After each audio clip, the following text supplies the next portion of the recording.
ॐ नमः सिद्धेभ्यः।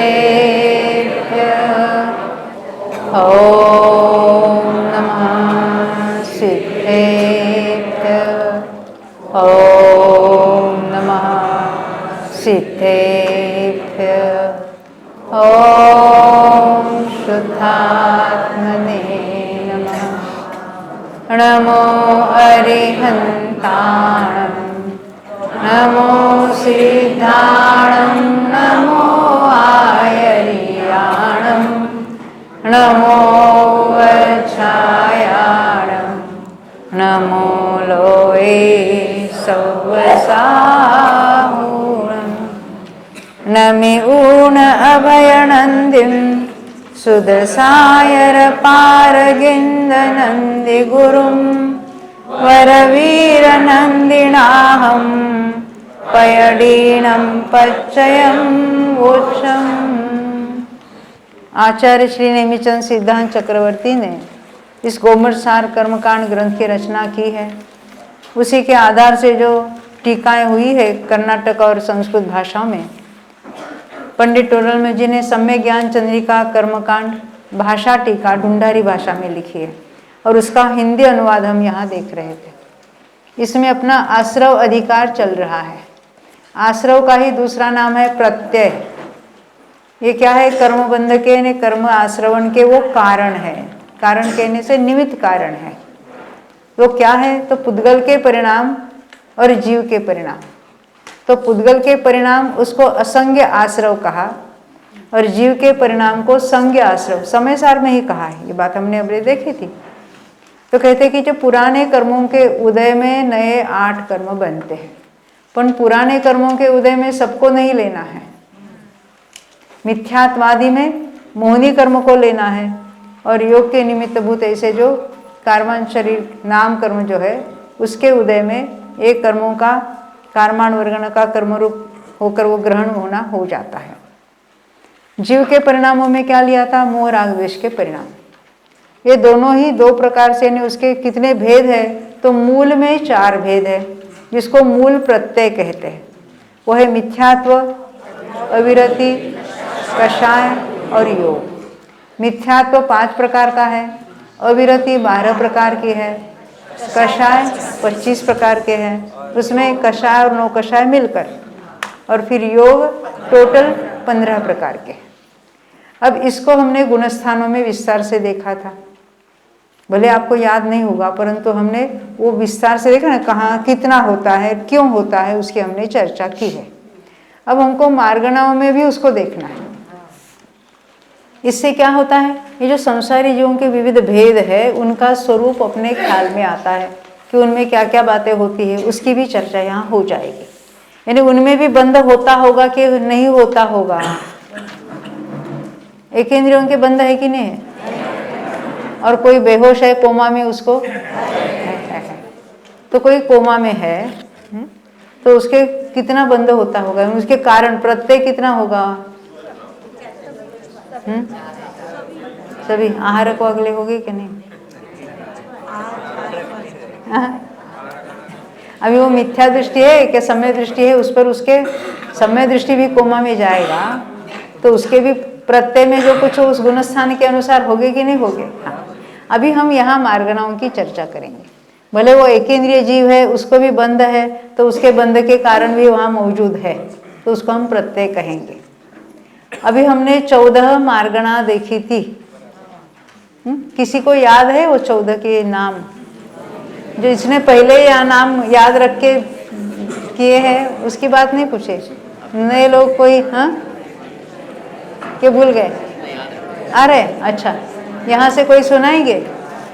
एक कोई सामूहिक नहीं? हाँ बोलो। गति मात्रा, गति इंद्रिय काय, योग वेद कषाय, ज्ञान संयम दर्शन, वेश्या भव्य सम्यक संधि आहार। बहुत अच्छा, ये 14 मार्गणा है।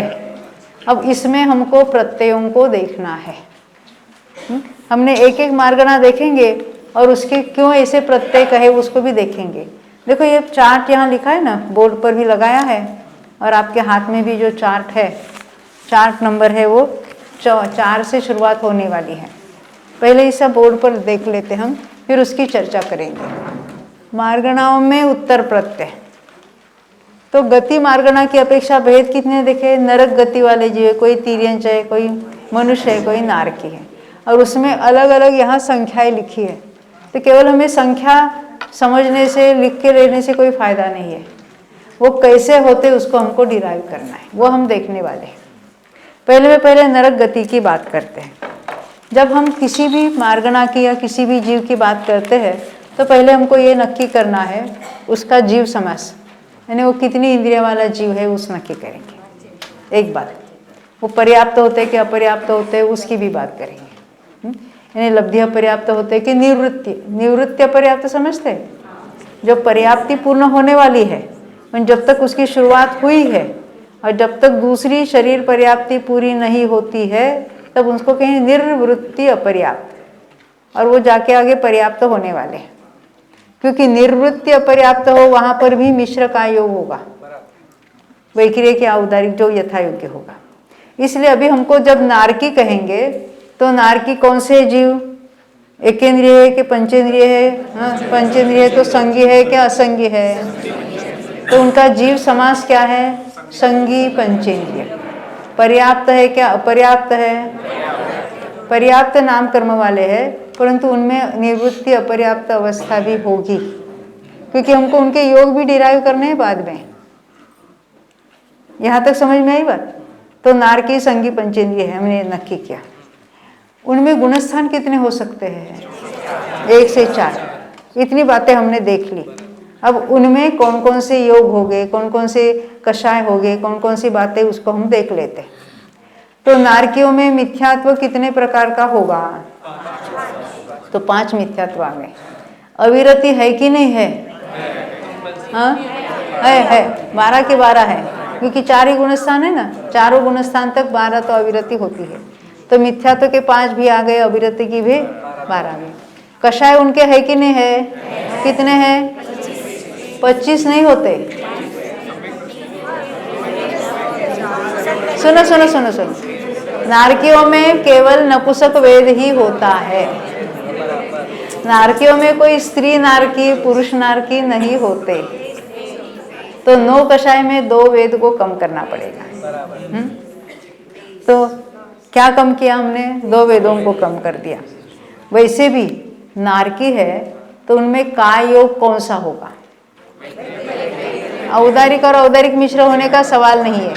जो नारकी वहाँ अभी कहीं से मरकर, कहीं से नहीं, मनुष्य तिर्यंच मरकर नरक में जाता है तो शरीर पर्याप्ति तक वैक्रिक मिश्र का योग होगा। फिर वैक्रिक का योग और मनयोग वचन योग बाद में होगा। तो उनमें कौन सा योग होगा? वैक्रिक मिश्र होगा। पहले कारमान भी हो सकता है, कारमान भी होगा, वैक्रिक मिश्र होगा, वैक्रिक होगा, मनोयोग 4 और वचन योग 4। क्या नहीं होगा? आहारक नहीं होगा। आहारक के 2 नहीं होंगे और औदारिक के 2 नहीं होंगे। 4 नहीं होगे ना, यानी 4 योग नहीं होंगे और 2 वेद नहीं होंगे। तो 57 में से 6 नहीं होंगे। आपके पास 4 है ना, वहाँ शॉर्ट में लिख के रख सकते हैं आप। क्या नहीं है उसकी चर्चा करो, तो है उसकी लिस्ट बड़ी है, वो लिखने की जरूरत नहीं है। तो क्या नहीं होगे? यानी औदारिक के 2 नहीं है, तो औदारिक 2 लिख सकते हैं। कौन से आपको मालूम है? आहार के भी 2 नहीं है और स्त्रीवेद पुरुषवेद भी नहीं है, यानी 6 नहीं है। तो कितने है? तो 51 है। तो वहाँ हमने लिखा था गति मार्गणा में नरक गति में कितने होते? तो 51 प्रत्यय होते हैं। ये समझ में आती है बात? हमको तो डिराइव करने को आना चाहिए, केवल उसका उत्तर तो हमें मालूम है और हमें कौन सी नहीं है उसको ढूंढ निकालना है। अब दूसरी कौन सी है? तिर्यंच गति। तिर्यंच गति में पहले जीव समास कौन से है? सभी 14 के 14 है।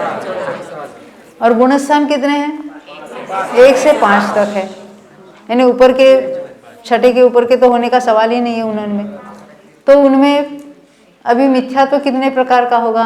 5। अविरति 12, कषाय अब सभी, क्योंकि तीनों वेद वाले हो गए ना।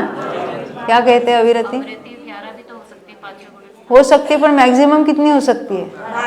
हमें नरक का किसी गुणस्थान की बात नहीं करेंगे, हम केवल नारकी इन जनरल ले रहे हैं। तो उसमें पहले गुण, नारकी को पहले से 4 गुणस्थान और तिर्यंच को पहले से 5 गुणस्थान। तो तिर्यंच पंचम गुणस्थान वर्ती पूछेंगे तो आपको अलग से बताना। पर केवल मात्र तिर्यंच कहने से जिस किसी के कितनी भी होती है, अनेक जीवों की अपेक्षा बात कर है, तो तिर्यंच में जीव कितने हो गए? कितने से लेके हाँ, कितने हो गए हमने पूछा? अनंत होते हैं। तो ये हमने मिथ्या तो सभी हो गए 5 प्रकार के, अविरति सभी होगी 12 प्रकार की, कषाय भी सभी हो गए, क्योंकि 16 कषाय भी होते हैं और 9 कषाय भी सभी होते हैं उनमें, क्योंकि तीनों वेद वाले पाए जाते हैं। तिर्यंचों में भी, पंचेंद्रियों में स्त्री वेद वाले भी है, पुरुष वेद वाले भी हैं, और बाकी एकेंद्रिय से पंचेंद्रिय तक नपुंसक वेदी वाले भी होते हैं। चतुरिंद्रिय तक तो नियम से नपुंसक वेदी ही होते हैं, और ऊपर तीनों वेदों में पाए जाते हैं। तो ये तिर्यंचों में अभी हम देखेंगे। तो तिर्यंचों में 5 ही गुण स्थान है, वहाँ पर भी मनुष्य के अलावा आहार भी किसी को नहीं होता है। तो 2 वो तो नहीं है। और क्या नहीं है? हाँ, क्योंकि वो तिर्यंच और मनुष्यों के औदारिक और औदारिक मिश्र होता है। उनके क्या नहीं होगा? वैक्रिक और वैक्रिक मिश्र का योग उनके नहीं होगा। तो 4 नहीं होगा, वैक्रिक के 2 और आहारक के 2, तो 57 में से 4 गए, 53 रह गए। ये तिर्यंचों के होगा। अब मनुष्यों के गुणस्थान 14, तो प्रत्येक कितने हो गए मनुष्यों में? हाँ, वैक्रिक उनके नहीं होगा, वैक्रिक मिश्र और वैक्रिक का योग उनके नहीं होते हैं। 2 को छोड़कर आहारक होगा कि नहीं होगा? हाँ, छठे गुण। मनुष्य इन जनरल लिया तो पहले गुणस्थान से लेकर 14वें सब उसमें इंक्लूड हो गए, मात्र छठे को होते फिर भी मनुष्यों के होते हैं ना, ऐसा हम कहेंगे। अपेक्षा समझ में आए थे ना? मनुष्य है ना, वो भी सारे मनुष्यों में गर्भित है, तो जिस किसी के भी हो गए वो सारे उसके अंदर ले लेंगे हम। क्या नहीं होगा? तो मनुष्यों में वैक्रिक का योग, वैक्रिक मिश्र का योग नहीं होगा। आपका प्रश्न था ना सुबह में कि वो वैक्रिक शरीर भी बनाते हैं। हाँ, बनाते हैं, पर उनके वैक्रिक का योग नहीं पाया जाता। वो आहार वर्गना से औदारिक शरीर संबंधी ही उसकी विक्रिया हो जाती है। ये मनुष्यों के हमने वैक्रिक 2 बिना 55 कहा। जो मिथ्यात्व में 55 कहते थे ना, वो आहार बिना कहते थे। यहाँ मनुष्यों की बात है तो वैक्रिक 2 बिना 55 हमको ले लेना। अब देवों की बात होती है, नारकी में तो 51 लिए और देवों में 52 लिए। ऐसा क्यों? नपुंसक निकल गया, क्योंकि देवों में कोई नपुंसक वेदी नहीं होते। देखो क्या कहते हैं, भोग भूमि में द्रव्य से स्त्री, भाव से स्त्री, द्रव्य से पुरुष, भाव से पुरुष। भोग भूमि में देवों में द्रव्य से स्त्री, वो भाव से भी स्त्री, और द्रव्य से पुरुष, वो भाव से भी पुरुष वेदी होते हैं। नारकी सारे द्रव्य से भी और भाव से भी नपुंसक वेदी। एकेंद्रिय से चतुरिंद्रिय तक द्रव्य से और भाव से नपुंसक वेदी। अब बात रही पंचेंद्रिय तिर्यंचों की और मनुष्यों की। मनुष्य भी वो कैसे है? उसमें स्त्री वेद भी है, पुरुष वेद भी है, नपुंसक वेद भी है। पर जिसका जिस भाव में जो वेद होता है वो कायम रहता है मरण तक, ये नक्की है, वो ख्याल में रखना। वो कषायों के समान पलटता नहीं है। भाव वेद की ही बात है। द्रव्य वेद में तो नाम कर्म के उदय में वो रचना होती है। अभी जैसे नाम कर्म के उदय में आपकी 5 उंगलियां हुई, निर्माण नाम कर्म है ना, प्रमाण निर्माण नाम कर्म। आपने एक उंगली काट दी तो क्या होगा? अरे आपने काट दिए, पर बनी 5 थी ना। हाँ, तो आपने ऑपरेशन से कुछ कर दिया तो उसका थोड़ी वो बदल गया। वो नाम कर्म का उदय थोड़ी बदलने वाला है। देखो अभी हम आगे बढ़ते हैं। तो देव में 52 लिए हमने, तो देव में क्या नहीं होगा? देखो देव है तो वैक्रिक शरीर वाले हैं, तो औदारिक नहीं होंगे। औदारिक का योग और औदारिक मिश्र नहीं होगा, आहारक और आहारक मिश्र भी नहीं होगा। और क्या नहीं होगा? नपुंसक वेद नहीं होगा। देखो कारमान का योग सबके होता है, सीधा जाने से नहीं। देखो कारमान का योग विग्रह गति में, मोड़ वाली गति में आता है। तो सीधा जो एक समय में पहुंचता है उसको कारमान का योग होता ही नहीं समझे? ये कारमान का योग के बारे में बहुत प्रश्न भी है और बहुत कंफ्यूजन भी है। मैं कहूँ देखो ये प्रश्न एक है, कारमान योग यानी कारमान का योग विग्रह गति में होता है, वो रुज गति में कर्म ग्रहण नहीं करता। वो यानी कौन?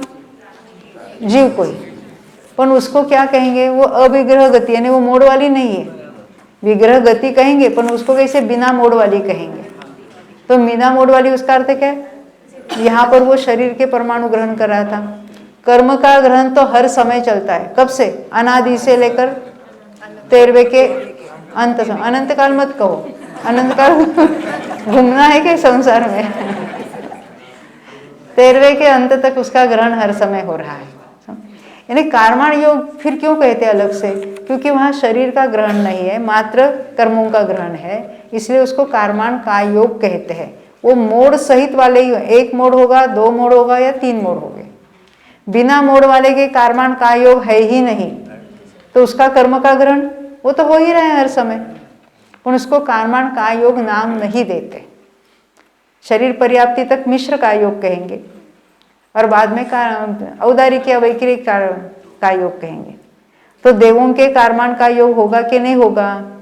तो कोई मरकर एक मोड़ लेकर देव में जा रहा है, उसको एक समय के लिए कारमान का योग होगा।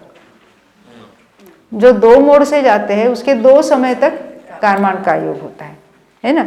और रुजु गति से जाता है उसको कारमान का योग नहीं होता, वो कर्म का ग्रहण तो हर समय चल ही रहा है, उसका कोई बात नहीं। और भी वो विग्रह गति के बारे में ये प्रश्न है कि विग्रह गति में 3 मोड़ में 4 समय लगते हैं या 3? देखो इनका ये प्रश्न है, 4 समय लगते हैं और आप बार बार 3 समय की बात कर रहे। हमने विग्रह गति को 3 समय लगते हैं ऐसा कभी नहीं कहा। हमने कहा 3 मोड़ वाले के लिए कारमान का योग 3 समय के लिए, क्योंकि अंतिम मोड़ के पहले पहले कारमान का योग होता है। अंतिम मोड़ के बाद वो जहाँ जन्म लेना है वहाँ पहुँच जाता है, उसका वो तो औदारिक शरीर नाम कर्म का उदय चालू हो जाता है, उसका मिश्र का योग चालू हो जाता है। फिर से सुनना, विग्रह गति में जो बिना मोड़ के जाता है वो एक समय में पहुँच जाता है। या मरण के समय में मनुष्य था, नेक्स्ट समय में वो देव हो गया, क्योंकि वो तो रुजु गति से गया। रुजु गति से जाने वाला ऊपर ही जाता होगा ना? क्योंकि विग्रह गति में 6 दिशाओं में गमन होता है। नरक में भी रुजु गति से जा सकता है, सीधा उसका बिल अपने जो मर गया उसके बिल्कुल उसी आकाश पंक्ति में श्रेणी में नीचे होगा, तो वहाँ वो बिना मोड़ के चला जाएगा, एक समय में पहुँच जाएगा।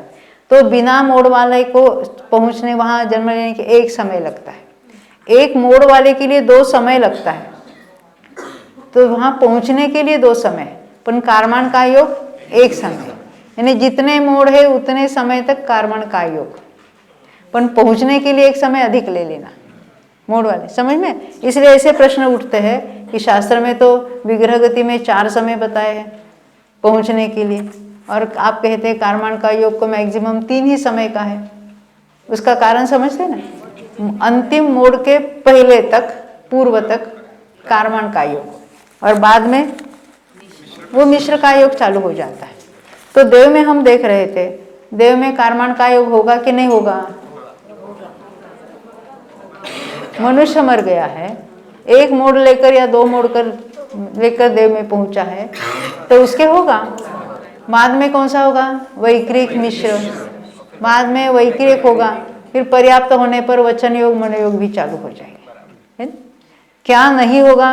औदारिक मिश्र और औदारिक नहीं होगा, और आहारक मिश्र नहीं होगा। ये 4 नहीं होंगे। और क्या नहीं होगा? नपुंसक वेद देवों में नहीं होता, नपुंसक वेद। ये 5 बिना, 57 - 5 52 लिखे ना यहाँ पर। तो गति मार्गना में कितना आसान है। तो नरक में हमने देखे थे हाँ? कौन कौन से नहीं उसको हमको देखना है। उसका उत्तर तो यहाँ डायरेक्ट दिया ही है। ऐसा क्यों, तो कितने नहीं है, तो कौन कौन से नहीं है, ये हमको सोचना है? अब आगे बढ़े इंद्रिय मार्गणा तक। अब इंद्रिय मार्गणा की ओर बढ़ेंगे। तो एकेंद्रिय जीवों को अभी हमको देखना है। तो एकेंद्रियों के मिथ्यात्व है कि नहीं है? मिथ्यात्व है। अविरति कितने प्रकार की होगी? पूरे 12 के 12। और एकेंद्रियों में कषाय कितने हो गए?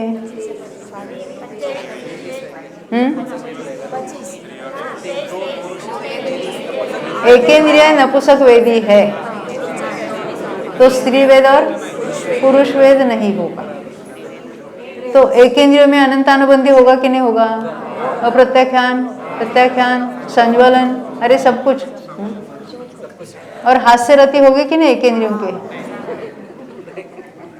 हमको तो हंसते हुए कभी दिखते ही नहीं है। और अरति शोक का उदय होगा कि नहीं होगा? उनके भय और जुगुप्सा का उदय होगा कि नहीं होगा? समझ में आती है ना बात? अरे हम तो शरीर को तरफ देख रहे हैं, वो जीव के परिणामों की बात हो रही है। हम तो हास्य नहीं, हंस रहा है, इसका हास्य का उदय है, तो एकेंद्रियों के हास्य का उदय होगा कि नहीं होगा? अरे वो है सारे। हाँ, जब तक उसकी उदय की विच्छित्ति नहीं हो रही वहाँ वो है वहाँ पर। हाँ? तो वहाँ अभी हाँ योग कितने होंगे, क्या नहीं होंगे उसकी बात। एकेंद्रिय जीव है, कार्मण का योग होगा? होगा। औदारिक मिश्र होगा? औदारिक होगा ना, किसी किसी होगा। और वैक्रिक मिश्र नहीं, वैक्रिक का योग नहीं होगा। मनों के 4, मन के 4 नहीं होंगे, वचन के 4 नहीं होंगे, आहारक द्विक नहीं होंगे। तो कितने हो गए योग? कार्मण का योग देखा, औदारिक मिश्र देखा और औदारिक देखा, है ना, 3 ही होते ना। तो क्या क्या नहीं हमने देखे थे? वैक्रिक के 2 नहीं है, आहारक के 2 नहीं है, मन के 4 नहीं है, वचन के 4 नहीं है। यानी योग में 4 4 8 और 4 12 नहीं है, 3 ही है। समझ में आई बात? अब बाकी हम अविरति सभी है। हाँ, नहीं ऐसा कुछ नहीं है। अब कषाय में लेना है हमको। तो कषाय में अभी उनके इंद्रिया कितनी है? एक ही है। तो एक ही इंद्रिय संबंधी अविरति है। नहीं समझे? फिर से 5 इंद्रियों मन की अविरति कहते हैं ना हम, तो एक इंद्रियों की अविरति कितनी होगी? 12।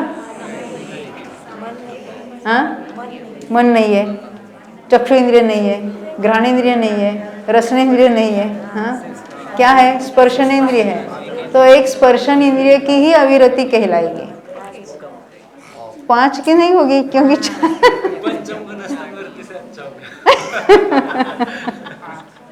आप कहते पंचम गुण स्थान वर्ती से अच्छा होगा। अभी प्राणी संयम देखते हैं। एकेंद्रिय जीवों के कौन से विराधना होगी? किसकी? षटकाय संबंधी पृथ्वी काय की होगी कि जल काय की होगी कि अग्नि काय की कि त्रस काय की? किसकी होगी? सभी होगी, सभी होगी। उससे कोई संयम नहीं उस बारे में उसके। हम तो बाहर में क्या किया, क्रिया की बात हम देख रहे हैं, इस जीव के परिणामों की बात देखनी है? आगे देखते देखो। तो उसमें क्या नहीं है, उसकी लंबी चौड़ी लिस्ट है। अपने योग में कितने योग नहीं है देखे? 15 में से 3 है, 12 नहीं है। और अभी अविरति में से क्या क्या नहीं है? 5 इंद्रिय की अविरति नहीं है। ये 5 इंद्रिय नहीं, 4 इंद्रिय और मन, ये 5। तो 5 अविरति नहीं है। तो एक स्पर्शन इंद्रिय संबंधी अविरति है और षटकाय की अविरति है। हाँ, त्रस की भी, क्योंकि आगे सारे स्थान और भंग आने वाले, उसमें सभी ये बातें लिखी हुई है। बिल्कुल बिल्कुल, त्रस का घात करने की भी होगी बातें। ये आएगी, हम बताएंगे आपको आगे, पुस्तक के आधार से बताएंगे, हम अपनी मन से कुछ नहीं बताएंगे। क्योंकि एकेंद्रियों के कौन कौन सी अविरति होती है, वो सारे उसके भी स्थान कौन कौन से होते हैं, एक जीव की अपेक्षा से, वो भी सारी बातें आने वाली हैं, वो हम बताएंगे आपको आगे। हाँ, प्रश्न फिर से। हाँ, एक इंद्रिय में हम मिथ्यात्व के 5 भेद गिनते, लेकिन ये 5 भेद शास्त्र के अंदर ग्रहित मिथ्यात्व के बताए, तो एक इंद्रिय को ये पूर्व संस्कार के गिनने चाहिए। हाँ, ऐसा ही आता है, शास्त्र में उसको स्वीकार है। एक इंद्रियों की भी जो बंधे ये विच्छुत्ति बताएंगे ना प्रत्ययों की, उसमें भी 5 का नाम है। और जब गिनेंगे 38 में, 38 किस प्रकार गिनेंगे अभी गिनो तो मिथ्या तो 5 ही प्रकार के हैं। और शास्त्र में ऐसा भी पूछते भी है, एक इंद्रियों के कैसा वो गृहीत मिथ्या एकांतवाद वगैरह वहाँ कैसे होगा, तो होते हो पूर्व संस्कार के बल से वहाँ बताए गए हैं 5 प्रकार के, वहाँ पर भी। ये 38 कौन गिनाना चाहते हैं? आप ही गिनाओ नीलेश भाई। मिथ्या तो 5 प्रकार के, अभी अविरति एक इंद्रिय संबंधी और बाकी षटकाय संबंधी 7 है ना? हाँ 7 है। हाँ फिर 2 विध निकल गए। हाँ और वो 3 ही लेना है। बराबर, तो कितने हो गए? 38 हो गए ना? बहुत फास्ट हुआ। फिर से अब क्या नहीं हमने गिनाए थे, अब क्या है हमारे पास? मूल प्रत्यय 4 है। मिथ्यात्व में 5 मिथ्यात्व लेना, अविरति में इंद्रिय अविरति में 1 ही लेना। स्पर्शन इंद्रिय है तो स्पर्शन इंद्रिय संबंधी अविरति है, क्योंकि जो है उसी से विरत नहीं हुआ है ना।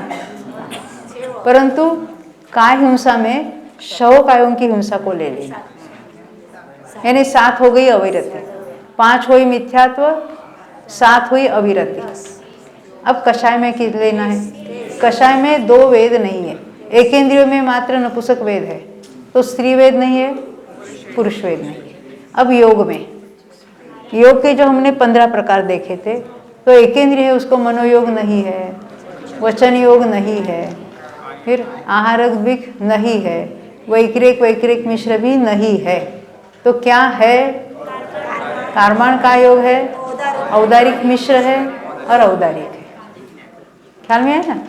कितने हुए?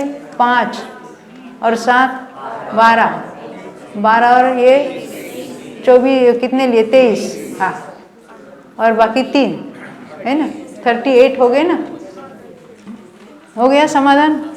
हाँ आगे बढ़े। तो इंद्रिय मार्गना में हमने एक इंद्रियों के 38 देखे, 38। अब द्विंद्रियों को लेना है, तो द्विंद्रियों में क्या बढ़ेगा? एक रसना इंद्रिय बढ़ जाएगी। हाँ और क्या बढ़ेगा? हाँ वचन योग बढ़ेगा। वो वचन योग 4 नहीं बढ़ेंगे, 1 ही बढ़ेगा। कौन सा? अनुभय, क्योंकि द्विंद्रियों में, तीन्द्रियों में अनुभय यानी चतुरिंद्रिय असंगी में तक अनुभय वचन योग होता है, 1 ही वचन योग होता है, उसका नाम है अनुभय। क्योंकि अनुभय क्यों? वो जो कुछ उनकी जो वाणी यानी उनकी जो आवाज़ निकलती है उसमें कोई संकेत जैसा होता है ना, वो हमारी जैसी भाषा तो बोलती नहीं है ना, उसमें सत्य असत्य की कुछ बातें नहीं है, तो बस आवाज़ निकलती है। जैसे बच्चा रोता है, कौन सी भाषा में रोता है? तो माँ समझ जाती है ना क्यों रोता है। ये गोद में उठाने के लिए रो रहा है, ये भूख से रो रहा है, कि गीला कर दिया इसलिए रो रहा है। तो उस संकेत समझ जाती है ना, तो उसको क्या कहेंगे? अनुभय, है ना। तो द्विंद्रियों के हमने देखे, तो जो एक इंद्रियों में जो नहीं थे उसमें से अभी हमको कुछ लाने हैं। फिर तो 38 में क्या ऐड करेंगे हम? वचन योग 1। कौन सा? एक ही अनुभय वचन योग हमने ऐड किया। वहाँ 1 ही इंद्रिया थी, उससे अविरति थी। अब यहाँ 2 इंद्रिया है तो दोनों इंद्रिय संबंधी अविरति है, तो स्पर्शन इंद्रिय अविरति और रसना इंद्रिय संबंधी अविरति। तो वहाँ 38 थे, यहाँ 40 हो गए। ख्याल में आई बात? है अब यहाँ 40 हो गए। 3 इंद्रिय में वचन योग तो वही का वैसा रहा, मात्र 1 इंद्रिय संबंधी अविरति बढ़ गई। यहाँ तो स्पर्शन इंद्रिय संबंधी, रसना इंद्रिय संबंधी और घ्राण में तीनों इंद्रियों संबंधी अविरति है। बाकी तो हमने जैसे एक इंद्रियों में देखा था वैसा ही है। यहाँ समझ में आ रही है ना बात सबको? क्या बहुत हेवी डोज हो रहा है? देखो अभी चतुरिंद्रिय में क्या होगा? बाकी तो सारा ऐसा ही, और एक इंद्रिय संबंधी अविरति और बढ़ गई। जितनी इंद्रिय संबंधी ज्ञान बढ़ रहा है उसकी अविरति भी बढ़ रही है ना। तो वहाँ तो 3 इंद्रिय में 41 था, यहाँ चतुरिंद्रिय में क्या हुआ 42। चक्षु इंद्रिय संबंधी भी अविरति उसमें और आ गई। अब पंचेंद्रियों में कितने हो गए क्योंकि पंचेंद्रियों में कहने से चारों गति और सब कुछ आ गए ना। हाँ? योग भी सारे, आहारक भी 2 आ गए उसके अंदर, वैक्रिक भी आए, औदारिक भी आए, सब कुछ आ गए क्योंकि चारों गतियों को भी हमने इसमें ले लिया। तो उसमें कितने हो गए तो 57। ख्याल में आती है ना बात ये? हाँ। न जब इंद्रिय मार्गणा में कहते हैं तो पंचेंद्रिय उसका भेद है। हाँ, जब हमने जीव समास देखे थे, देखो जीव समास में हमने एक इंद्रिय के भी 2 भेद किए थे, सूक्ष्म और बाह्य, और पंचेंद्रियों के भी 2 भेद किए थे। कौन से? संज्ञ असंज्ञ, वहाँ तो भेद किए थे। पर इंद्रिय मार्गणा में जब हम पंचेंद्रिय कहेंगे तो उसमें संज्ञ और असंज्ञ दोनों इंक्लूडेड है, ये उसका अर्थ होता है। और जब हम संज्ञी मार्गणा देखेंगे तो संज्ञी कहने से संज्ञी पंचेंद्रिय, और असंज्ञी कहने से एकेंद्रिय, द्विंद्रिय, तीन्द्रिय, चतुरिंद्रिय, असंज्ञी, पंचेंद्रिय, सारे असंज्ञी हो गए। हमारी अपेक्षा कौन सी है, मार्गणा का कौन सा नाम है, उसको हमको देखना है, उसकी अपेक्षा से विभाजन करना है ना। ये आप क्रॉसवर्ड वगैरह सुलझाते हैं, उसके बदले ये लेके बैठ जाओ। हाँ हाँ, सुडोकू से अच्छा है। अच्छा, इससे अच्छा है ना। अरे अल्जाइमर नहीं हो जाएगा, बच जाओगे स्मृति भ्रंश से। क्यों? अरे मन को थोड़ा पॉलिश हो जाएगा ना, नहीं तो जंग पकड़ जाता है। क्या होता है, स्कूल में पढ़ते थे तो रोज नया पढ़ते थे कुछ, तो नया नया हमारी बुद्धि काम करती थी। एक बार पढ़ लिया और किसी व्यवसाय में पड़ गए, भले वो डॉक्टर हो, इंजीनियर हो, कोई बहुत बिल्डर हो या कोई कारखानदार हो, उसमें ज़्यादा बुद्धि नहीं लगती क्योंकि एक बार वो मशीन चालू हो गई ना पैसे जमाने का। हाँ बिना बुद्धि का चलता रहता है। तो इसलिए इसमें बुद्धि लगा कि उसको जरा ताज़ा बनाना अच्छा है ना। देखो अभी काय मार्गणा की बात देखते हैं। काय मार्गणा की अपेक्षा हमने भेद किए थे, कितने याद है? हाँ हाँ, प्रश्न चार्ट में बताना है। अच्छा जरूर देखना, जरा चार्ट देखना, इधर देख लो। गति मार्गणा के हमने देख लिए। अभी इंद्रिय मार्गणा में एकेंद्रिय के 38 कौन से नहीं है कौन से है देख लिए। द्विंद्रिय में 42 ऐड हो गए, एक इंद्रिय संबंधी और एक वचन योग। तीन इंद्रिय में और एक इंद्रिय संबंधी अविरति ऐड हो गई। चतुरिंद्रिय में 42 यानी और एक ऐड हो गई।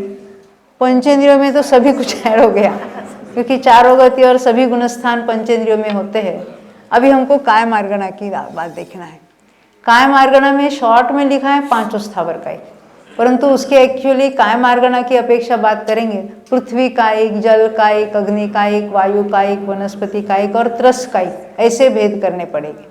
परंतु भले वो पृथ्वी कायिक है वो भी एकेंद्रिय है, जल कायिक भी एकेंद्रिय है, वायु कायिक है, वनस्पति कायिक है, अग्नि कायिक, वो सब एकेंद्रिय। इसलिए इसको इकट्ठा करके 5 स्थावर काय दिखती है। अलग अलग है वो, परंतु सब में कितने हो गए? जितने एकेंद्रियों के होते हैं उतने ही 5 स्थावर कायों के होते हैं। एकेंद्रियों के ही स्थावर नाम क्रम का उदय होता है और उनको सबको मिलकर स्थावर कायिक भी कहते हैं। तो उनके 38 हो गए।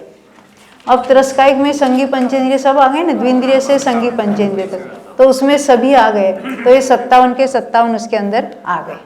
तो जब हम काय मार्गणा में त्रस्कायिक जीवों की बात करेंगे तो उसमें कितने प्रत्यय हो गए?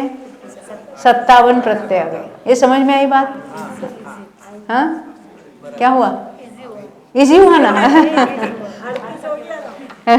इजी हुआ। वो कहते हैं अभी कर्म बांधने के लिए इजी हो गया क्योंकि प्रत्यय समझ में आ रहे हैं ना। अभी देखो ये हम हर समय कर्म का बंध कर रहे हैं, तो यहाँ क्या क्या ये उसके कारण मौजूद है ना, कि कारण बिना कार्य हो रहा है, कारण हो रहा है। तो इसमें से छूटने का रास्ता तो बहुत आसान है। नहीं समझे? वो बाद में बताएंगे लास्ट में पहले ये सब कारणों की चर्चा करेंगे, बहुत विस्तार से समझाने वाले आपको। हाँ, तैयारी रखना। हाँ, बाद में उसका एकदम शॉर्ट ट्रिक बताएंगे इसमें से छूटने का मार्ग। अभी नहीं बताएंगे, आपको समझ में नहीं आने वाला जब ये आश्रवों से थक जाओगे ना सुन सुन कर तब उसका तरीका बताएंगे आपको। अब ये इंद्रिय मार्गना हो गई, काय मार्गना हो गई। अब योग मार्गना में, योग मार्गना की अपेक्षा योगों के कितने भेद हो गए? टोटल योग कितने हैं? 15। तो हम कैसा कहेंगे? हम ऐसा कहेंगे, औदारिक काय योग वाला जीव। तो औदारिक काय योग वाले जीव को मिथ्यात्व कितने प्रकार के हो गए? 5 प्रकार। अविरति कितनी होगी? 12। कषाय कितने हो गए? कितने हो गए सर? औदारिक काय योग है ना, मनुष्य तिर्यंच है ना, तो सब हो गए कि नहीं हो गए? तो 25 हो गए। अभी क्या रह गए? उसको औदारिक काय योग वाले के योग कितने हो गए? औदारिक काय योग वाले के एक औदारिक काय योग ही होगा। नहीं समझे? एक इंद्रियों के इंद्रिय विरति कितनी देखी थी? अविरति एक। जब हम योग की, हमारी अपेक्षा क्या है? औदारिक काय योग वाला है वो जो, औदारिक मिश्र भी नहीं है उसके। एक समय में एक ही योग होगा किसी जीव को। जो औदारिक काय योग में है एट ए टाइम, जो जिसके औदारिक काय योग चल रहा है उस समय उसके ना कारमान है, ना मिश्र है, ना वैक्रियक है, ना आहारक, ना कुछ है। तो जब हम औदारिक काय योग वाला कहेंगे तो उसमें क्या नहीं होगा? क्या है? हमने देखा मिथ्या तो सभी है, अविरति सभी है, कषाय सभी है। क्या नहीं है? एक योग वाले को अन्य 14 योग नहीं है।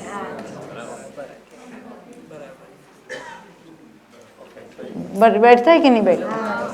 आप कहेंगे आहारक मिश्र वाले के तो आहारक होगा। आहारक तभी होगा जब आहारक मिश्र नहीं रहेगा, तब जाके आहारक होगा। तो जब आहारक मिश्र है तब आहारक भी नहीं है, औदारिक भी नहीं है, औदारिक मिश्र भी नहीं है, कारमान भी नहीं है, वैक्रिक भी नहीं है, सब कुछ, बाकी कुछ नहीं है। मनोयोग वचन योग आहारक शरीर वाले को होगा, पर जब उसका आहारक मिश्र या आहारक काय योग चल रहा है तब मनोयोग नहीं होता, उसके बाद होगा। फिर से सुनना, छठे गुणस्थानवर्ती मुनिराज जब आहारक शरीर बनाते हैं तो उसमें सबसे पहले 6 पर्याप्ति होती है।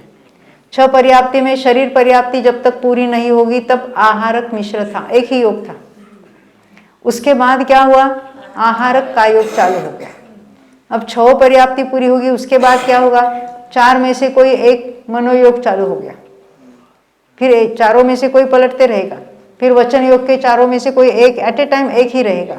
हम जो 4 मनोयोग और 4 वचन योग कहते हैं वो सभी जीवों की अपेक्षा बात करें, पर जो जीव एक हो या अनेक हो किसी एक योग में है उस समय उनका दूसरा योग नहीं है। तो योग मार्गना की अपेक्षा किसी एक योग का नाम लो तो उसको बाकी सब हो गए। अभी आहारक को छोड़ो, क्योंकि आहारक तो छठे गुणस्थानवर्ती के होगा, उसके मिथ्यात्व कितना होगा? नहीं होगा। उसके अविरति कितनी होगी? नहीं होगी। उसको कषाय कितने हो गए? 12 छोड़ो, संज्वलन 4 और 9 कषाय में से नहीं। आहारक का योग, आहारक शरीर बनाने वाले को भाव से भी पुरुष वेद ही होना चाहिए, नियम है। द्रव्य से तो पुरुष वेदी है सारे, क्योंकि छठे गुणस्थानवर्ती मुनिराज द्रव्य से पुरुष ही होते हैं, परंतु जो भाव से स्त्री है वो मोक्ष तक प्राप्त कर सकते हैं, परंतु आहारक शरीर नहीं बना सकते। बांध सकते हैं, उनके आहारक का योग नहीं होगा, आहारक मिश्र का योग भी नहीं होगा।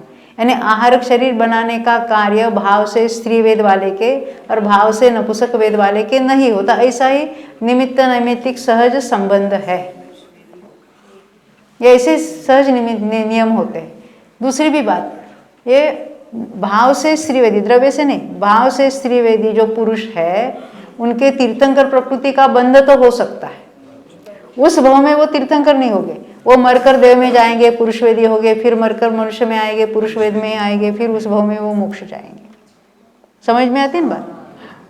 हाँ, वो नरक में जाने वाला नपुंसक वेदी हो सकता है, जैसे श्रेणिक राजा हो गया, पर वहां से आकर पुरुष होकर वही मोक्ष जाएंगे।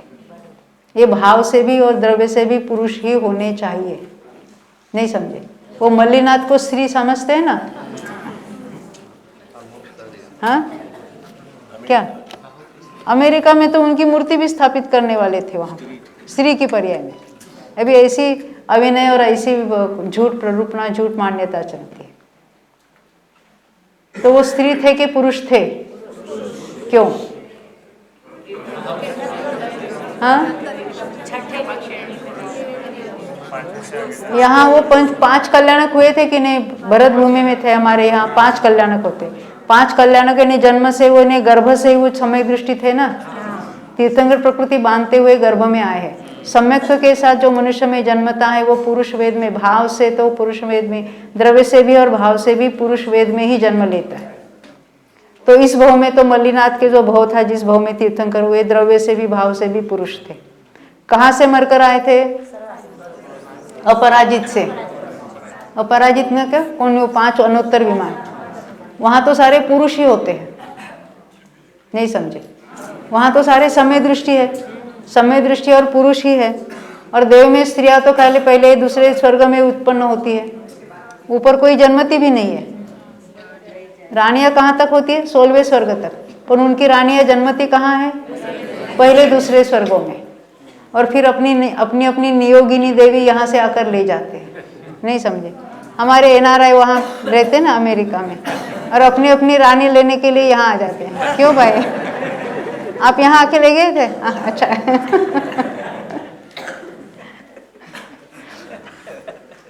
तो वहाँ पर भी वो पुरुष थे, और वहाँ जाने वाले मुनिराज ही वहाँ जाते हैं। मुनि ही ऊपर, अरे ग्रैवेक में जाने वाले भी मुनि ही जाते हैं ना, भले वो मिथ्या दृष्टि है, परंतु मुनि अवस्था के जीव ही जाएंगे। वहाँ द्रव्य से तो पुरुष थे ही थे, और वहाँ तीर्थंकर प्रकृति का बंद करके गए थे, वहाँ तो जाने वाले भी पुरुष थे।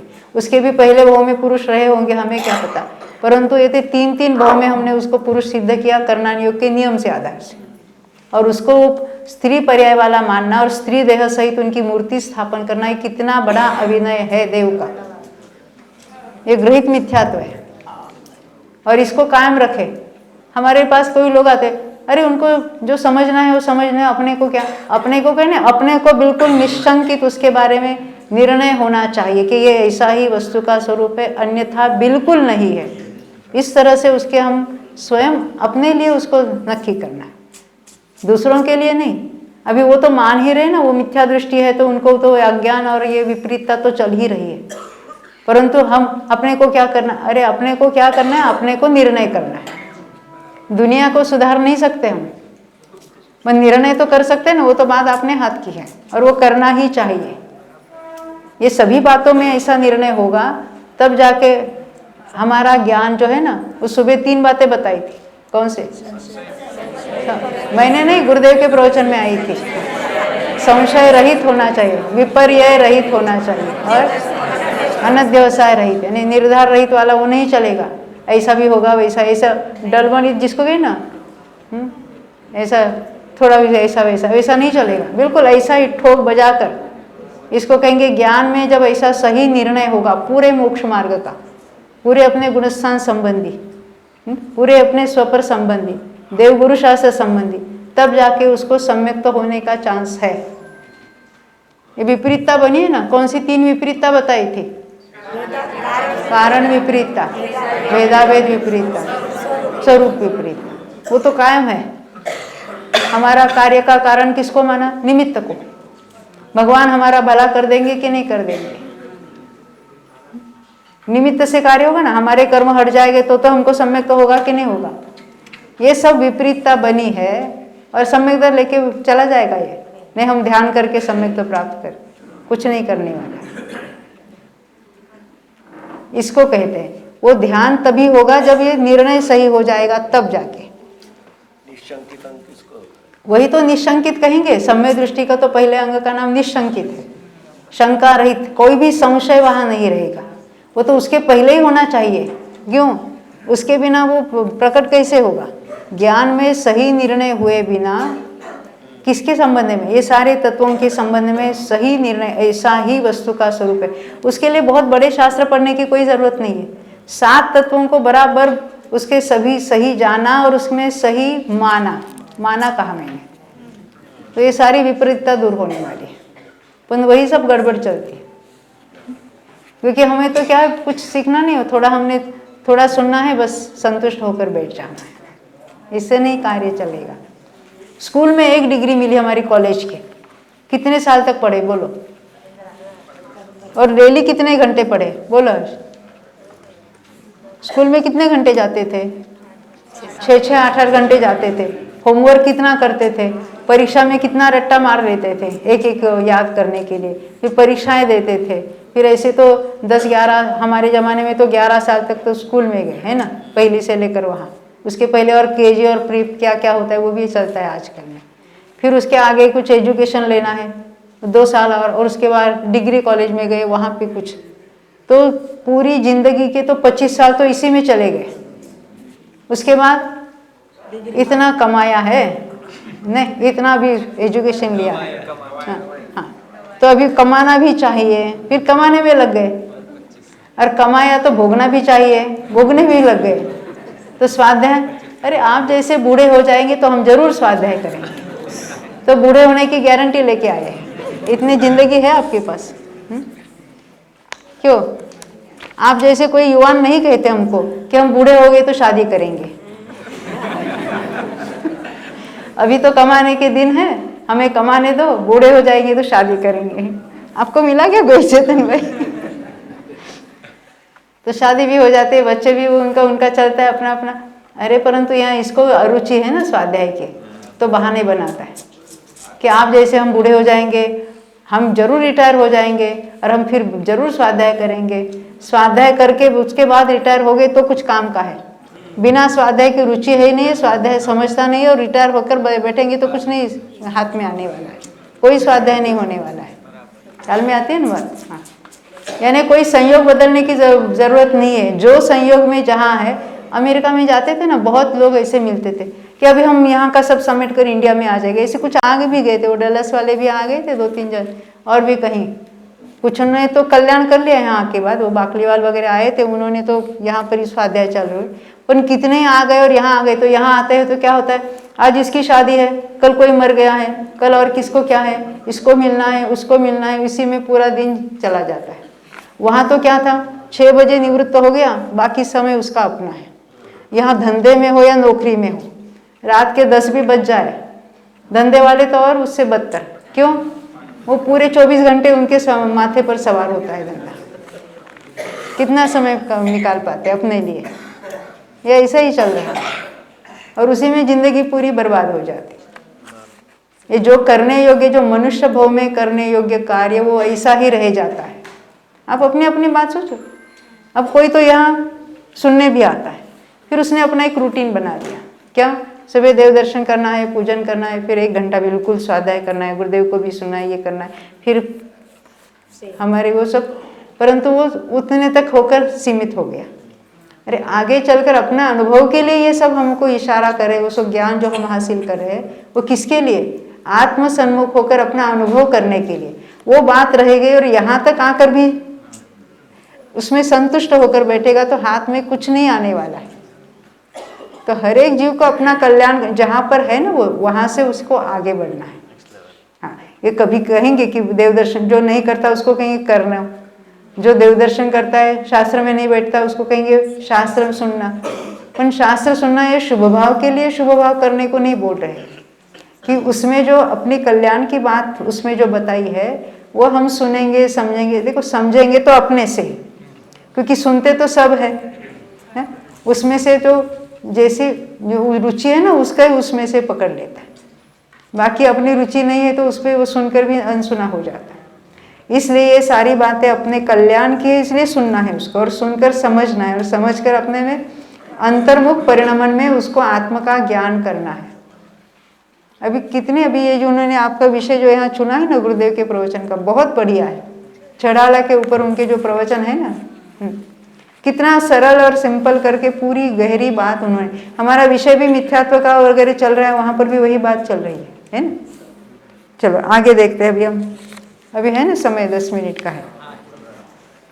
हम योग मार्गना में आए थे, तो आहार का योग को पहली बात करेंगे। एक योग के लिए अन्य 13 योग तो होंगे ही नहीं होंगे, पर आहार का योग वाला कौन से गुणस्थान वर्ती है?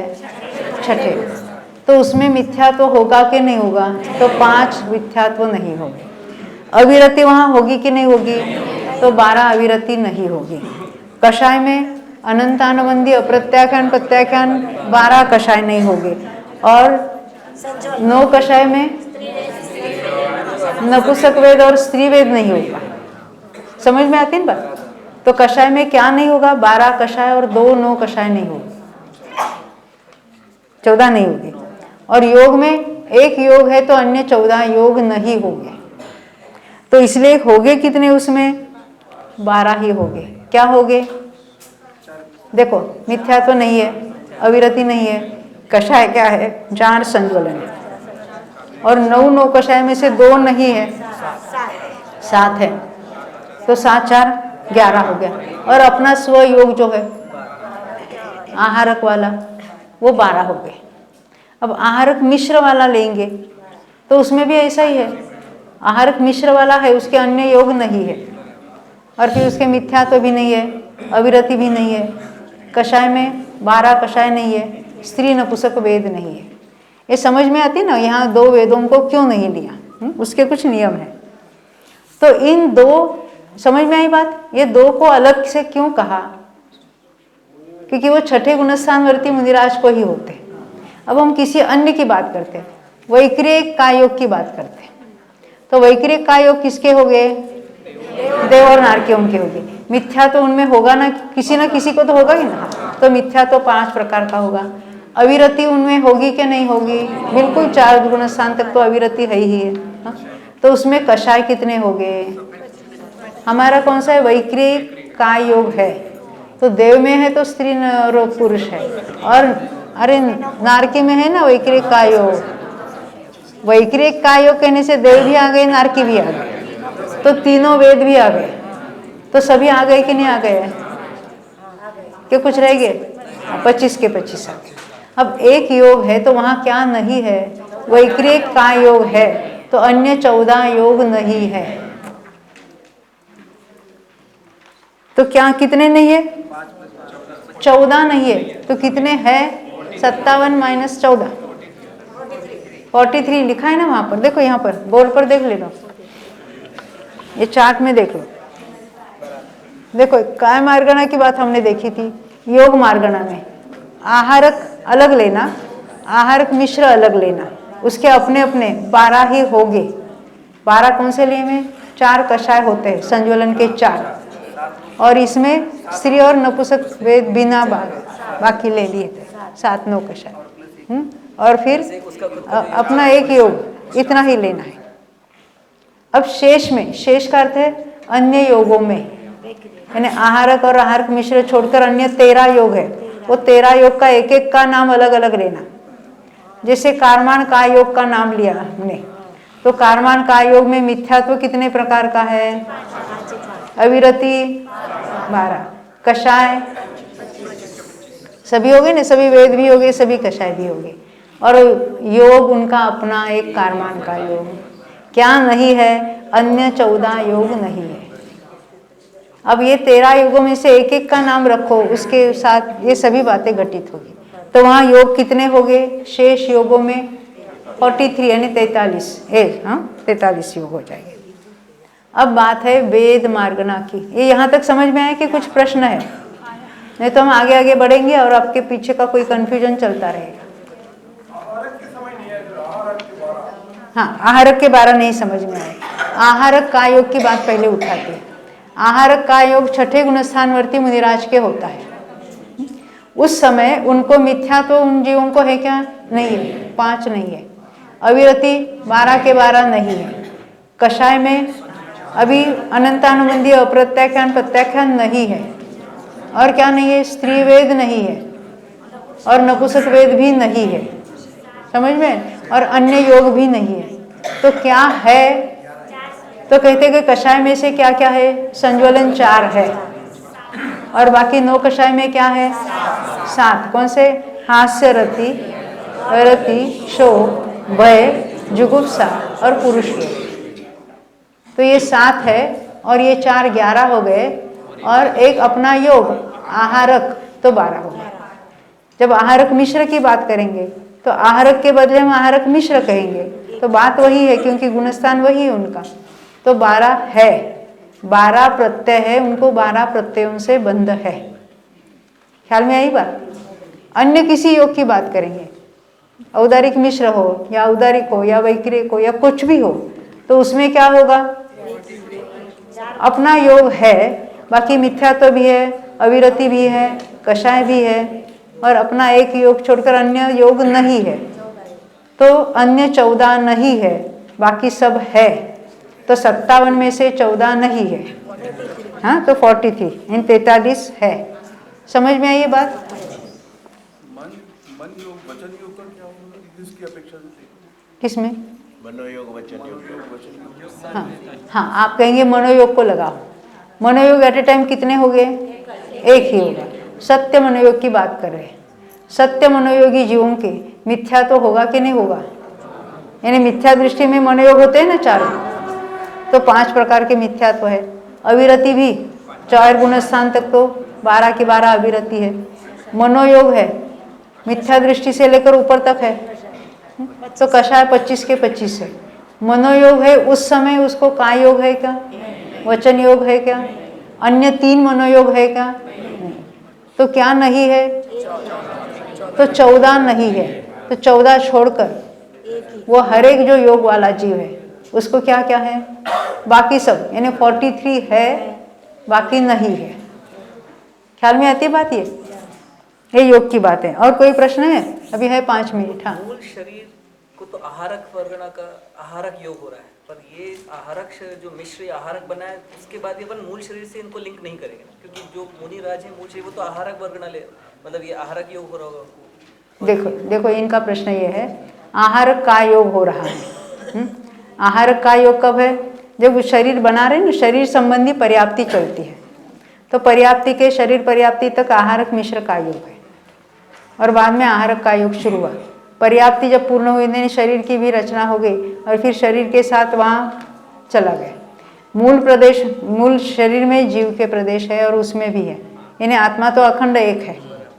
तो उस समय उसके जब आहारक का योग चल रहा है, तो आहारक शरीर के परमाणुओं का ग्रहण चल रहा है, उस समय औदारिक शरीर के परमाणु का ग्रहण रुक गया है। आहारक संबंधी परमाणु ग्रहण कर रहे हैं। हाँ, जब मूल शरीर में लौटेंगे ना, तो क्या होगा? अभी आहारक का योग नहीं रहा, औदारिक का योग शुरू हुआ, तो उस संबंधी परमाणु ग्रहण कर रहे हैं, और वो आहारक शरीर बना, उसका क्या होगा? उसके परमाणु छूट रहे हैं। अभी वो 9वीं पुस्तक में संघातना और परिशातना ऐसे बहुत कुछ नाम आते हैं धवला की पुस्तक में। हाँ, ये उसके डिटेल में आपको नहीं जाना है। उस समय क्या होता है, तो उस नए शरीर संबंधी परमाणु का ग्रहण हो रहा है।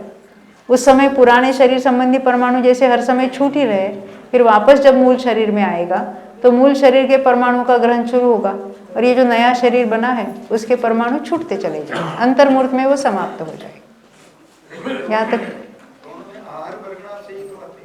उसको उसका आहार वर्गना ही कहेंगे, पर आहार वर्गना के भी वो पहले जो स्टार्टिंग वाले वो जो स्थूल प्रकार की है, और आगे वैक्रिक शरीर के जो कारणभूत है वो और सूक्ष्म है, उसमें परमाणु की संख्या अधिक है, और जो आहारक शरीर जिनसे बनती है वो आहार वर्गना और सूक्ष्म टाइप की है, उसमें परमाणु की संख्या और ज़्यादा है।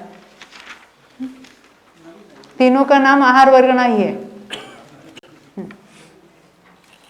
अभी अपना समय